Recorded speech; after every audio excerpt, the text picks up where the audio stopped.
didn't.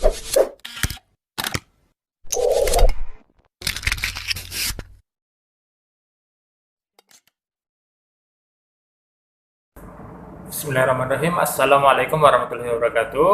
Selamat datang kembali Ananda di kampus MAN 2 Kuantan Sengingi. Mandaku grade, mandaku favorit. Salam literasi.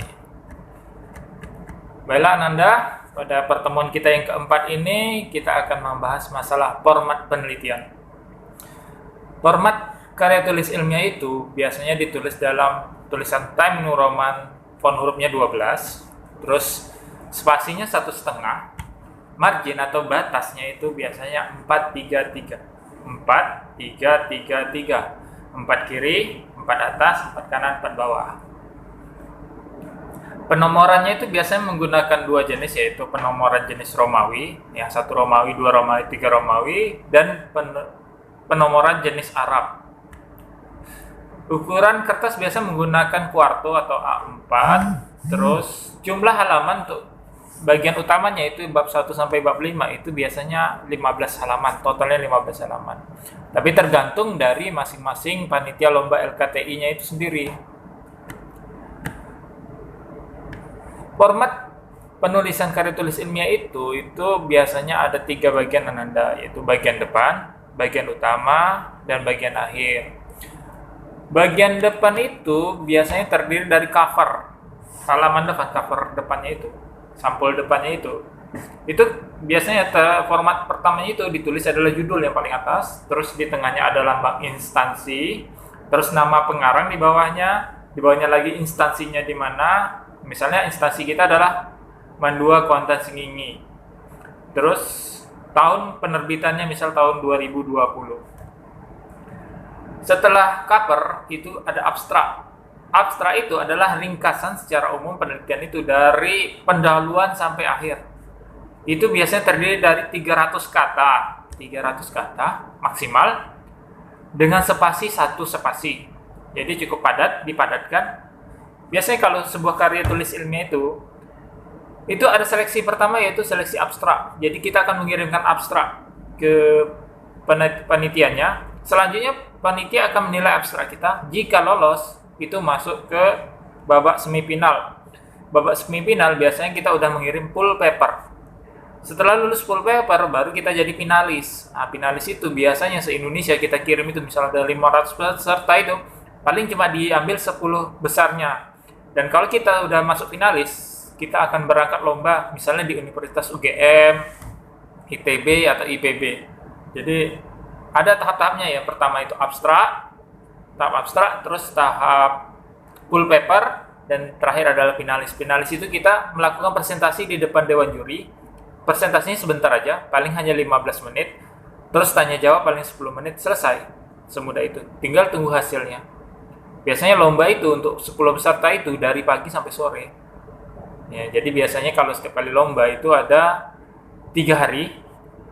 3 hari artinya hari pertama kita tiba di lokasi lomba, hari keduanya lomba, hari ketiganya field trip, hari keempat sudah pulang. Jadi biasanya setiap kali ada perlombaan itu kita butuh 3 hari. Setelah abstrak itu ada lembar pengesahan. Lembar pengesahan itu biasanya ditandatangani oleh kepala instansi. Kalau instansi kita kan kepala madrasah gitu. Terus lembar originalitas atau keaslian. Jadi kita membuat pernyataan kalau itu adalah karya tulis asli kita yang dibubuhi materai, ditandatangani di atas materai oleh ketua KTI kita. Terus ada kata pengantar, sedikit kata pengantar. Terus ada daftar isi, daftar halaman, daftar gambar, daftar lampiran. Terus kalau bagian utamanya itu terdiri dari bab 1 sampai bab 5. Nanti kita bahas bagian tersendiri. Dan bagian akhirnya itu biasanya ada daftar pustaka, lampiran, dan biodata penulis. Untuk bagian utama itu bab 1-nya itu pendahuluan. Pendahuluan itu apa yang dibahas? Nanti kita jelaskan lagi. Terus ada bab 2-nya itu tinjauan teori. Tinjauan teori itu kita ambil dari literatur-literatur yang kita baca yang mendukung dari penelitian itu. Terus ada metodologi penelitian. Bagaimana cara kita melakukan penelitian? Itu dituangkan di bab 3 itu metodologi penelitian. Terus ada bab 4-nya itu pembahasan Bab 5 itu kesimpulan. Jadi dari bab 1 sampai bab 5 itu hanya 15 halaman. Untuk bab 1 itu biasanya 2 halaman. Latar belakang itu hampir 1 halaman, terus tambah yang lain-lainnya 2 halaman. Tinjauan teori itu biasanya bisa sampai 3 halaman, 4 halaman cukup banyak. Habis itu metode penelitian itu bisa 2 halaman. Pembahasan cukup banyak halamannya, dan kesimpulan itu 1 halaman. Jadi totalnya sekitar 15 halaman. Tergantung dari panitia LKTI-nya juga, karena format-format itu berbeda-beda. Apa isi dari bab pendahuluan itu? Yang pertama itu latar belakang. Jadi latar belakang itu permasalahan yang kita angkat atau topik permasalahan yang kita angkat. Dari yang luas, lama-lama mengkerucut, terakhir solusi itu ditinjau dari observasi kita, teori-teori yang kita tahu, kita bahas di situ. Terus mengkerucut itu menjadi judul penelitian kita, sehingga kita tertarik untuk melakukan penelitian itu berdasarkan latar belakang di atas tadi. Selanjutnya setelah itu adalah identifikasi masalahnya. Jadi masalah apa sih yang kita angkat di situ, kita kenali masing-masing permasalahannya itu, kita tandain apa sebagai permasalahannya. Itu yang akan kita angkat dalam penelitian. Terus rumusan masalah. Pertanyaan-pertanyaan kita tentang rumusan masalah itu kan kita sudah bahas dalam metodologi ilmiah minggu lalu. Jadi rumusan masalah itu kan hanya kalimat tanya. Terus batasan masalah. Itu penting, batasan masalah, Anda apalagi penelitian sosial. Jika tidak dibatasi, makin luas permasalahannya. Tadi yang Bapak bahas kalau di latar belakang itu kan permasalahan mengkerucut, mengecil gitu. Tapi kalau penelitian sosial itu bisa makin luas gitu, makin lebar.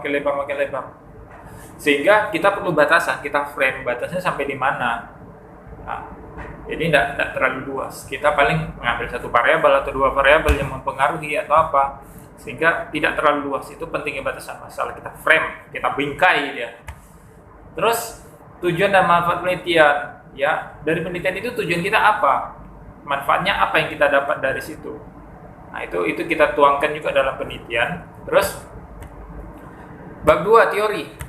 Nah, kemarin minggu lalu kita kan udah mempelajari tentang bagaimana mendapatkan ide. Nah, ide itu berkembang menjadi judul penelitian. Nah, terus contohnya gini, penelitian untuk Lydia Hati ya, dia mengangkat masalah budidaya siput cipui. Budidaya siput. Kita kan tahu di sawah itu kan ada siput emas, siput sawah, dan cipui itu sendiri. Nah, jadi kata kuncinya tentu si siput itu sendiri. Nah, siput itu yang akan kita cari teorinya berdasarkan penelitian-penelitian orang, entah di jurnal, entah di buku, entah apa, itu yang kita angkat jadi kata kunci di bab 2. Nah, terus bagaimana perkembangbiakannya, itu kan kita cari teori-teori mendukungnya itu. Terus kenapa siput itu menjadi hama, itu kan kita pelajari. Jadi dari kata-kata kunci tadi, dari judul itu yang kita masukkan dalam tinjauan teori. Selanjutnya hipotesis penelitian, dugaan sementara. Nah, dugaan sementara kalau menurut Bapak itu adalah jawaban sementara dari teori-teori yang kita peroleh itu. Terus akan kita buktikan di penelitian itu. Teori itu kadang tidak selalu sesuai dengan harapan. Nah, terjadi penyimpangan di kenyataannya bagaimana, harapannya bagaimana. Tentu ada gap, nanti kita bahas di bab selanjutnya. Terus teori yang kita rujuk itu Ananda dalam sebuah penulisan itu harus mutakhir, artinya kalau bisa 10 tahun terakhir lah, dan representatif dapat mewakili dari yang akan kita teliti itu. Terus rujukan itu atau studi literatur yang kita gunakan untuk tinjauan teori itu kita ambil dari buku atau jurnal ilmiah, karya-karya tulis seperti skripsi, tesis, atau tesis skripsi itu kan untuk penelitian S1 ya, sarjana. Terus tesis itu untuk S2, disertasi untuk S3-nya, master dan doktor. Terus kita dalam lomba LKT ini sangat diharamkan kita mengambil rujukan dari yang namanya blog, mau blogspot atau blog vlog atau apa itu, kita dilarang. Kenapa? Karena kebenarannya itu atau ilmunya itu tidak dapat dipertanggungjawabkan. Kalau misal tesis, skripsi, atau disertasi itu kan diuji di depan penguji dan itu dapat dipertanggungjawabkan. dan itu valid, sah, dan reliable. Artinya kalau misal diujikan oleh peneliti lain, hasilnya akan memperoleh hasil yang sama. Terus metode penelitian. Metode penelitian itu kan jenis penelitian kita lakukan, jenis penelitian seperti apa? Misal kita melakukan eksperimen, penelitian kuantitatif yang menggunakan angka-angka, penelitian kualitatif yang sifatnya penelitian sosial dan sebagainya.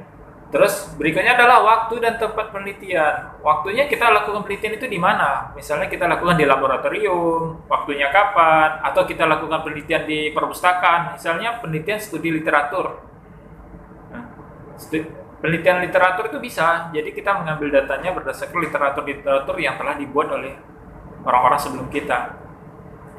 Tempat penelitian itu tergantung, bisa perpustakaan, bisa lapangan, bisa laboratorium. Jadi kalau penelitian sosial, labornya itu kan masyarakat gitu loh.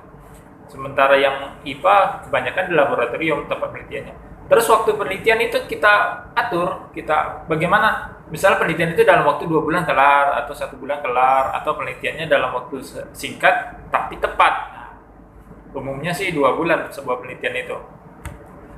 Terus alat dan bahan yang kita gunakan itu kan benda yang kita gunakan untuk mendukung penelitian itu sendiri. Sementara bahan itu benda yang akan kita olah dalam penelitian itu. Nanti kita belajar sendiri, misal sampel atau apa, itu ada bab tersendiri. Terus dari metode penelitian yang berikutnya adalah langkah-langkah kerja. Jadi langkah-langkah kerja itu tahap-tahapan dari pertama kita melakukan penelitian itu, jadi berurut, sistematis. Itu yang kemarin kita bahas di metode ilmiah kemarin ya. Terus pengumpulan dan analisis data. Pengumpulan data itu kan ada namanya instrumen penelitian atau alat ukur penelitian. Jadi penelitian itu ada alat ukurnya. Kalau misal penelitian IPA itu mudah seperti menggunakan meteran, termometer atau apa. Nah, itu pengumpulan datanya menggunakan alat itu, misal pengamatan menggunakan mikroskop. Terus kalau penelitian sosial itu kan ada skala-skala pengukurannya itu, jadi seperti skala Likert dan lain-lainnya. Terus analisis datanya, umumnya analisis data itu menggunakan statistik. Nah, jadi kita akan membuat sebuah grafik, misalnya grafik kue, pie, grafik kue, grafik batang atau grafik garis. Terus di pembahasan atau hasil penelitian itu dapat berupa tabel, grafik, narasi tadi Ananda.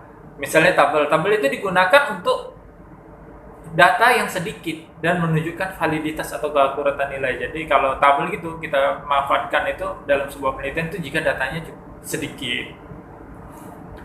Terus kalau grafik itu adalah menggambarkan dari data tadi. Dan data yang digambarkan itu adalah cukup banyak. Jadi grafik itu menggambarkan kecenderungannya kemana gitu. Misal pengaruhnya kemana. Jadi dalam bentuk grafik. Nah, itu tadi Bapak udah bilang grafik yang umum digunakan di LKTI itu. Kalau enggak grafik kue, pie, yang bentuk lingkaran yang dipotong-potong, atau grafik batang dan grafik garis. Terus narasi deskriptif, nah, itu biasa digunakan oleh penelitian sosial. Jadi penelitian sosial itu tidak selamanya datanya itu dalam bentuk angka, bisa dalam bentuk gambar, dalam bentuk cerita, dalam bentuk apa. Ini penelitian ini cocok untuk penelitian kayak si Afriza. Nah, itu penelitiannya kan tentang cerita-cerita di Kuantas Gingi, kayak ombak nyalu tadi kan, kayak Sultan Nenggara. Nah, itu akan kita bukukan. Jadi penelitian itu sifatnya deskriptif, bercerita. Bagaimana cara mengumpulkan datanya tadi? Kita mungkin menggunakan teknik triangulasi data. Nah, jadi triangulasi data itu misal satu sumber itu dengan 2 jenis pertanyaan, atau pertanyaan yang sama digunakan untuk sumber yang berbeda. Itu triangulasi data. Terus yang berikutnya itu hasil yang kita perolehkan itu dapat dibandingkan dengan penelitian orang lain. Artinya mengcompare, membandingkan. Orang ini melakukan penelitian ini, kita melakukan yang ini, hasilnya bagaimana. Terus jadi penelitian tadi kan yang dari bahas sebelumnya itu kita adalah untuk membuktikan hipotesis kita tadi.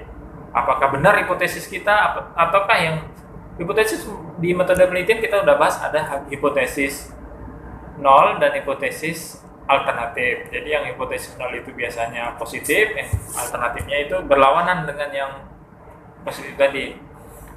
Terus hasil juga menjelaskan gap yang kita pernah bahas di metode ilmiah. Itu kan ada teori dengan kenyataan bagaimana, teori dengan harapan bagaimana, itu ada gapnya, gap atau kesenjangan. Itu yang kita bahas dalam penelitian.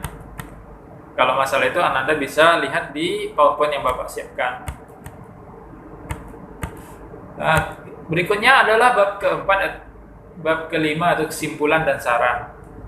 Kesimpulan itu meringkas secara singkat hasil penelitian yang secara singkat dan tepat terkait langsung dengan rumusan masalah, pertanyaan masalah dan tujuan penelitian itu. Terus kesimpulan juga membahas tentang temuan dari penelitian kita. Terus yang terakhir adalah sarannya. Di kesimpulan itu ada dua isinya, yang pertama simpulan dan yang kedua saran. Saran itu mengangkat permasalahan yang kita angkat di dalam penelitian dan saran untuk penelitian kedepannya bagaimana. Terus di bagian akhir itu biasanya ditulis adalah daftar pustaka. Daftar pustaka tadi Bapak ada jelaskan. Daftar pustaka itu kan adalah daftar-daftar buku rujukan yang untuk bab 2 tadi. Itu diharapkan mutakhir 10 tahun terakhir lah kalau bisa. Dan representatif, artinya dapat mewakili teori-teori yang kita teliti. Terus cara menulisnya itu yang pertama adalah nama pengarangnya, terus tahun, terus judul karangannya apa, kota penerbitnya di mana, terus penerbitnya siapa. Nah, itu ditulis, ada, nanti kita akan belajar sendiri di bab penulisannya itu. Terus lampiran. Lampiran itu ada foto, tabel, proses analisis datanya, dan surat izin, atau lain-lainnya. Terus biodata peneliti. Nah, jadi Ananda menulis, mengapa itu akan menempelkan biodata Ananda. Entah ada fotonya di dalamnya itu, terus ada identitas Ananda, nama Ananda, gelar. Ananda belum ada gelar ya. Tapi tidak apa-apa, insya Allah punya gelar. Terus tempat dan tanggal lahir, instansi kita di mana tadi? Di MAN 2 konsentrasi riwayat pendidikan, penelitian yang pernah Ananda lakukan. Oke Ananda, kayaknya materi kita cukup sampai di sini. Ingat Ananda, di riset kita di MAN 2 itu kita menerapkan learning by doing. Jadi kita sambil belajar sambil melakukan. Jadi seperti kita makan nasi itu tidak bisa sekaligus kita telan, bertahap. Seperti itu. Dan Bapak ucapkan terima kasih atas perhatiannya. Salam literasi. Assalamualaikum warahmatullahi wabarakatuh.